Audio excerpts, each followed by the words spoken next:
पे आपका स्वागत है। कक्षा 6 और अध्याय नंबर आज 8 की चर्चा कर रहे हैं हम, जिसके बारे में पढ़ेंगे आजीविका के प्रमुख क्षेत्र। हमारे राजस्थान में आजीविका जीवन चलाने के लिए किन किन खाद्यान्नों का प्रयोग किया जाता है, कौन सी फसलें उगाई जाती है और किस क्षेत्र में उगाई जाती है, उनके बारे में चर्चा करेंगे। तो दोस्तों, वीडियो को लाइक कर देना, शेयर कर देना। इससे पहले मैं आपको 7 वीडियो में 7 अध्याय चैप्टर पूरे करवा चुका हूँ। लगातार हम कक्षा 6 से लेकर 12वीं तक आरबीएससी कि जो जितनी भी बुकें हैं, चाहे राजस्थान अध्ययन की है, चाहे एसएसटी की सामाजिक विज्ञान की बुकें हैं, सब क्लियर करेंगे। तो आप सभी का सपोर्ट चाहिए। आप वीडियो को शेयर किया करो, लाइक किया करो। तो स्टार्ट करते हैं। आज के इम्पोर्टेंट और टॉपिक है आजीविका के प्रमुख क्षेत्र। उसमें सबसे इम्पोर्टेंट टॉपिक है राजस्थान में कृषि। राजस्थान का 60% भाग मरुस्थल है। आपको पता है, मैंने पिछले वीडियो में आपको बताया था राजस्थान के भौतिक प्रदेश 4 प्रकार के हैं। थार का मरुस्थल, पूर्वी मैदान, अरावली पर्वतमाला और हाड़ौती का पठार, जिसमें सबसे ज़्यादा भाग आता है 61.11% भाग मरुस्थल अकेला आता है। तो जाहिर सी बात है, मरुस्थल अकेला आता है तो वहाँ सिंचाई के साधन बहुत कम है। हालांकि इंदिरा गांधी नहर एक सबसे बड़ी जीवन रेखा हमारे राजस्थान की बनकर उपरी है, जो मरुस्थल के अंदर खुशहाली लेके आई है। 60% भूभाग मरुस्थल है। यह अधिकांश कृषि मानसून की वर्षा पर निर्भर है। अतः राजस्थान की कृषि को मानसून का जुआ कहते हैं। ये क्वेश्चन बहुत बार एग्जाम आया हुआ है कि मानसून का जुआ किसे कहा जाता है? कृषि को कहा जाता है। और कृषि आपको पता है प्राथमिक व्यवसाय है। यहाँ वर्ष भर में 3 प्रकार की फसलें होती है। सबसे पहली फसल रबी की फसल, जो वर्तमान में बोई गई है। क्वेश्चन क्या आता है? रबी की फसल कौन सी है, कब बोई जाती है और कब काटी जाती है? तो रबी की फसल की बुआई सर्दी में प्रारंभ होने पर की जाती है। जैसे अब अक्टूबर नवंबर में हमने बो दी, ठीक है। और गर्मी प्रारंभ होने पर मार्च अप्रैल में काटी जाती है। दोनों याद रखना, अक्टूबर नवंबर में बोई जाती है, मार्च अप्रैल में काटी जाती है। फसल कौन कौन सी है देखो, यहाँ से क्वेश्चन अक्सर एग्जाम में आता है। पिछले साल बीएसटीसी में सीधा सीधा क्वेश्चन पूछा गया था। तो चाहे बीएसटीसी है, चाहे पीटेट है, चाहे रीट है, वन रक्षक है, वनपाल है, कोई भी एग्जाम हो, पटवारी, राजस्थान पुलिस, सब में इन किताबों से एग्जामिनर क्वेश्चन पूछता है। तो सबसे बड़ी फसल देखिए गेहूं, फिर जौ और चना, सरसों आदि प्रमुख फसलें। यहाँ देखो, कई कहते हैं इन किताबों के में जो लिखा होता है वो सही होता है, वो नहीं होता है, मिस्टेक होती है, ध्यान रखना मानवीय। अब यहाँ पे लिख दिया इसने रबी की फसल में चावल लिख दिया, तो ध्यान रखना चावल खरीफ की फसल है। अब इन किताब जिसने भी दिया इसमें मिस्टेक हुई है, तो ऐसे नहीं कह सकते कि इसके अंदर चावल रबी की फसल है तो अपने वहाँ पे क्वेश्चन आ गया तो चावल को रबी फसल में करेंगे, नहीं करेंगे। बहुत सारी हर किताबों में मिस्टेक होती है। जैसे आप चलते चलते लिखते लिखते मिस्टेक करते हो, तो यहाँ भी होती है। चावल है वो खरीफ की फसल है और इस किताब ने दे रखा है रबी की फसल में, तो एक तो इसको सुधार लेना। गेहूं, जौ, चना, सरसों, ये सारी, मटर, ठीक है, ज़्यादातर ये क्वेश्चन पूछते हैं। ये सारी की सारी किसकी है? रबी की फसल है। जो जई है जितनी भी। खरीफ की फसल में देखो, खरीफ की फसल वर्षा ऋतु के प्रारंभ में बोई जाती है और शीत ऋतु प्रारंभ होने से पहले काट ली जाती है। यानी जून जुलाई में तो ये बोई जाती है और अक्टूबर नवंबर में इसे काट लिया जाता है। इधर से फसल काटी जाती है और इधर से रबी की फसल बोई जाती है। तो ये याद रखना, जून जुलाई में बोई जाती है और अक्टूबर नवंबर में काट ली जाती है। प्रमुख फसल देखो, ज्वार, बाजरा, मूंग, कपास, गन्ना, मूंगफली, तिल आदि खरीफ की फसल है। याद रखना, मूंग, बाजरा, कपास, गन्ना, मूंगफली, तिल। तीसरी फसल आती है जायद की फसल। यह फसल मार्च अप्रैल से जून जुलाई तक ली जाती है। देखो ये बीच वाला क्षेत्र रह गया ना, क्योंकि रबी की फसल मार्च अप्रैल में काटी जाती है और खरीफ की फसल जून जुलाई में बोई जाती है। तो बीच वाला जो क्षेत्र रह गया वो जायद की फसल होती है, जिसमें खरबूजा, तरबूज, ककड़ी, रिजिका वगैरह ये बोई जाती हैं। तो इनका ध्यान रखना। ये क्वेश्चन भी पूछा जाता है, निम्न में से कौन सी रबी की फसल है, कौन सी खरीफ की फसल है और कौन सी जायद की फसल होती है। अब पढ़ते हैं राजस्थान कृषि के मामले में क्यों पिछड़ रहा है, बार बार कारण क्या है। देखो, राजस्थान में कृषि के पिछड़ेपन का कारण एक तो प्राकृतिक कारण सिद्ध है कि बार बार सूखा पड़ता है, बारिश नहीं होती है, रेतीली सबसे ज्यादा भूमि है और बंजर भूमि है और मिट्टी का अपर्दन बहुत होता है। ये ध्यान रखना। ये क्वेश्चन पिछले साल पटवारी के अंदर आया था, 2015 में प्री हुआ था।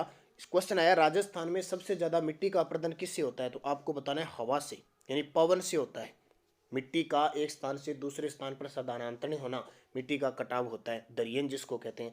और 2 नंबर पे पूछे आपसे कि मिट्टी का अपर्दन किससे होता है? पहला हवा, दूसरा बताना है आपको जल और तीसरा बताना है आपको चादरी अपर्दन। ये तीनों चीजें ध्यान रखना। आर्थिक कारण क्या है कि हमारे राजस्थान में किसान निर्धन है और हर 5 साल बाद सोचते रहते हैं कि हमारा जो कर्जा है वो माफ करती रहे सरकार। पता है आपको। उपज होती है, जितनी होती है उसका कम मूल्य मिलता है। पुरानी तकनीकें पड़ी अभी तक, सिंचाई के साधन की बहुत कमी है और उत्तम खाद बीज की कमी है। और तीसरा कारण क्या है, संगठनात्मक कारण, भू स्वामित्व समस्या कि जो किसान है, अक्सर जितने भी किसान हैं उनके पास भूमि नहीं है, ठीक है, वो अपने स्वामियों के अधीन काम करते हैं और वो स्वामी, उनकी नीतियां कमजोर होती है, इसलिए किसान जो वास्तविक रूप से ऊपर उठना चाहता है वो नहीं उठता है। तो ये कृषि के पिछड़ेपन के महत्वपूर्ण कारण है। कृषि की विशेषता आपको पता ही है, देश में सर्वाधिक बाजरा, सरसों और ग्वार राजस्थान में होता है। सबसे ज्यादा बाजरा, सरसों और ग्वार। एक राजस्थान भारत में जौ और चना उत्पादन में दूसरे स्थान पर। अरब की बार जो जौ हुआ है सबसे ज्यादा जयपुर में और चना हुआ है बीकानेर के अंदर। बाजरा सबसे ज्यादा अलवर में हुआ है, सरसों अलवर बर्थ में होती है और ग्वार सबसे ज्यादा हुआ है आपकी बार बीकानेर में। फिर देखिए, पश्चिमी राजस्थान में बाजरा सर्वाधिक बोया जाने वाला खाद्यान्न है, खरीफ की फसल है। और पश्चिमी राजस्थान में बाजरा खरीफ की फसल में खाद्यान्न में सबसे ज्यादा। दो क्वेश्चन ध्यान रखना, हमारे राजस्थान में रबी की फसल का खाद्यान्न का प्रमुख फसल गेहूं है और जो खरीफ की फसल है वो बाजरा। दक्षिणी राजस्थान में खाद्यान्न फसलों में मक्का की खेती होती है। ध्यान रखना, दक्षिणी राजस्थान में मक्का की खेती होती है, खास करके उदयपुर और भीलवाड़ा क्षेत्र में। और अभी 2017-18 की रिपोर्ट में सबसे ज्यादा मक्का भीलवाड़ा में हुआ है। और ये देखिए, श्री गंगानगर जिला जो राजस्थान का सबसे उत्तर में स्थित है, अन्न का कटोरा इसे कहा जाता है, गेहूं उत्पादन में प्रथम स्थान पे है। गंगानगर, हनुमानगढ़ और अलवर ये गेहूं उत्पादन में प्रथम स्थान पे है। पश्चिमी राजस्थान में इंदिरा गांधी नहर से करीब 17.5 लाख हेक्टेयर क्षेत्र में सिंचाई सुविधा का विकास हुआ है। अब देखिए, 35% फसली क्षेत्र सिंचाई सुविधा उपलब्ध है, 66% सिंचाई कुएं व ट्यूबवेल से होती है और नहरों से 33% सिंचाई होती है और तालाबों से सिंचित बहुत कम है। आपसे पूछे राजस्थान में सबसे ज्यादा जो सिंचाई सुविधा उपलब्ध है वो सबसे ज्यादा किसे है, कुओं व नलकूपों से। ध्यान रखना, कुओं व नलकूपों से है, फिर आता है नहरों से, फिर आता है तालाब से और फिर झरनों से। अब राजस्थान में पशुपालन की बात करें, देखिए आरबीएससी की किताब है, जितनी बात इसमें लिख रखी है उससे ज़्यादा हम जितनी हमारे पास होगी इसके रिलेटिव हम बात करते रहेंगे। पशुपालन की बात करें तो आपको ये याद करने की जरूरत नहीं, भारत में लगभग 11.27% पशुपालन जाता है। अभी ताज़ा रिपोर्ट आई है 20वीं राष्ट्रीय पशुधन, ठीक है, पशुधन जो 20वीं राष्ट्र है उसको याद करना है, क्योंकि एग्जाम में वो आएगा। सीधा सीधा पशुधन से या तो क्वेश्चन पूछा जाता है कि कौन सा पशु किस क्षेत्र में पाया जाता है, उनकी नस्ल पूछी जाती है, या अब ताज़ा रिपोर्ट के अनुसार पूछा जा सकता है। जैसे हमारे राजस्थान में सबसे ज़्यादा जो पशुपालन होता है, पशुधन है, वो बाड़मेर में है और सबसे कम धौलपुर में है। दो चीज़ें ध्यान रखना, भेड़ हो गई, बकरी हो गई, ये सबसे ज़्यादा बाड़मेर में है। गायें सबसे ज़्यादा उदयपुर में है, भैंस सबसे ज़्यादा जयपुर अलवर के अंदर है, ठीक है, ऊंट सबसे ज़्यादा जैसलमेर के अंदर है, घोड़े सबसे ज़्यादा बीकानेर में है। इस प्रकार के क्वेश्चन ज़्यादा पूछे जाते हैं। अब मैंने वीडियो स्पेशल आपको दे दिया पशुपालन पे, पशुधन पे, 20वीं रिपोर्ट अभी आई है और 2019-20 की, उस वीडियो को पूरा देख लेना, आप सारे क्लियर कर दोगे एकदम, नस्ल वगैरह सब बताई हुई है। यहाँ कुछ भाग है, जैसे पालतू पशु बता देता हूँ मैं आपको, गायें, बैल, भैंस, बकरियाँ, ऊँट, भेड़, घोड़े, गधे। राजस्थान में मरुस्थल में ऊँट पाया जाता है, जैसलमेर में, और जैसलमेर का नाचना ऊँट आपके लिए, और जैसलमेरी ऊँट और गोमट ऊँट सबसे ज़्यादा प्रसिद्ध है। बकरियां सबसे ज़्यादा बाड़मेर में पाई जाती है और बकरियों की सारी नस्ल याद करनी है। और भेड़ पालन ये भी बाड़मेर में सबसे ज़्यादा होता है। सबसे ज़्यादा ऊन होती है जोधपुर में, ठीक है, लेकिन ऊन की एशिया की सबसे बड़ी मंडी है, मील पूछे वो बीकानेर है, एक तो ये याद रखना। और भेड़ सबसे कम है धौलपुर में। अब ऊंट, बकरी और भेड़, आज ये वीडियो पूरा खत्म होने के बाद अपनी बुक उठाओगे और तीनों की नस्लों के बारे में देखोगे, कौन सी नस्ल कहाँ पाई जाती है, ठीक है। बकरी की है जैसे शेखावटी है और जितनी भी है सारी पढ़ोगे। अब ये देखिए, किताब में दे भी रखा है, राजस्थान की 20वीं पशुगणना 2019 के अनुसार ऊंट व गधों की संख्या में चिंताजनक कमी हुई है, ठीक है, हमारे राजस्थान में। और ये भी ध्यान रखना, जो पशु गणना होती है हर 5 साल बाद होती है और राजस्व विभाग अजमेर करवाता है, ये भी ध्यान रखना। और हमारे राजस्थान में अब की बार पिछले 5 सालों की तुलना में ऊँटों में लगभग 35% की कमी आई है, ये ध्यान रखना। कितनी? 35%, 34.81% की कमी आई है ऊँटों के अंदर। और गधे कम हो गए, गधे भी कम हो गए राजस्थान के अंदर। भेड़ बकरियों की संख्या में भी कमी आई है, थोड़ी थोड़ी, कहीं 7% है, कहीं 10% है, ये कमी आई है। गाय और भैंस की संख्या में मामूली वृद्धि हुई है। और राजस्थान में मुर्गी पालन, पोल्ट्री फार्मिंग का व्यवसाय भी तेजी से बढ़ रहा है।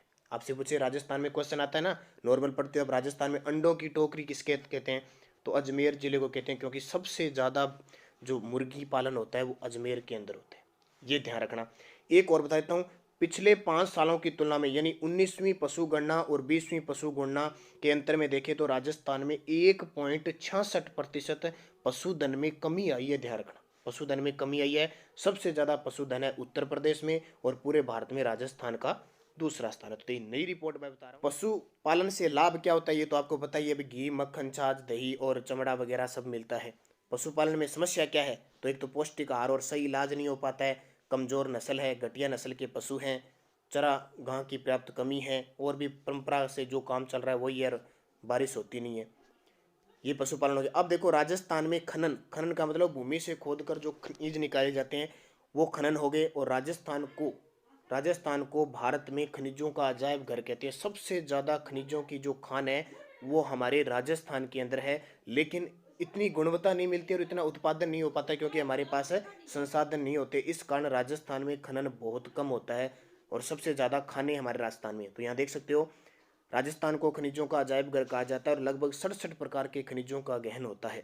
और राजस्थान में सर्वाधिक उपलब्ध खनिज कौन सा है, रॉक फॉस्फेट, बहुत ही इंपॉर्टेंट है। जामर, कोटड़ा, उदयपुर में खनिज होता है, ये क्वेश्चन आता ही आता है सीधा। और एक और ध्यान रखना, हमारे राजस्थान में जो अधात्विक खनिज है वो पश्चिमी राजस्थान में होते हैं और जो धात्विक खनिज है वो अरावली पर्वतमाला में निकलते हैं। इसके अलावा देखो सीसा, जस्ता, जिप्सम, चांदी, संगमरमर आदि के उत्पादन में राजस्थान का एकाधिकार है। एकाधिकार का मतलब पूरे देश में लगभग 80 से 90% हमारे राजस्थान में होता है। और दो तो आपको याद ही रखना है, एक तो जास्पर और एक वोल्स्टोनाइट, पूरा का 100% हमारे राजस्थान में होता है। चूना पत्थर है, टंगस्टन है, अब्रक है, तांबा, इमारती पत्थर, ये भी महत्वपूर्ण खनिज हमारे राजस्थान में होते हैं। अब मुख्य बात यहाँ सीधी सीधी बता दी। अब आपको काम क्या करना, देखो ये 6ठी क्लास की किताब है, तो 6ठी क्लास के बच्चे में जितनी बुद्धि लब्धि होगी उसी हिसाब से किताब को दिया गया है। अब आपको क्या पढ़ना है कि रॉक फॉस्फेट मैंने बता दिया, सबसे सीसा, जस्ता, जिप्सम, चांदी, संगमरमर, इनकी खाने कहाँ पे है ये आपको देखना है। जैसे मैं आपको सीधा बताता हूँ, संगमरमर की हमारी मंडी है किशनगढ़ अजमेर में, ठीक है। संगमरमर ये बीकानेर, नागौर और इन क्षेत्रों में खूब होता है। चांदी जावर, उदयपुर की खान है। सीसा, जस्ता, अब सीसा, जस्ता और चांदी एक साथ निकलते हैं, जब साथ निकलते हैं तो इनको कहते हैं गेलेना, ठीक है। ये जावर उदयपुर की खान बहुत प्रसिद्ध है, और भी है रामपुरा, गोचार, ये।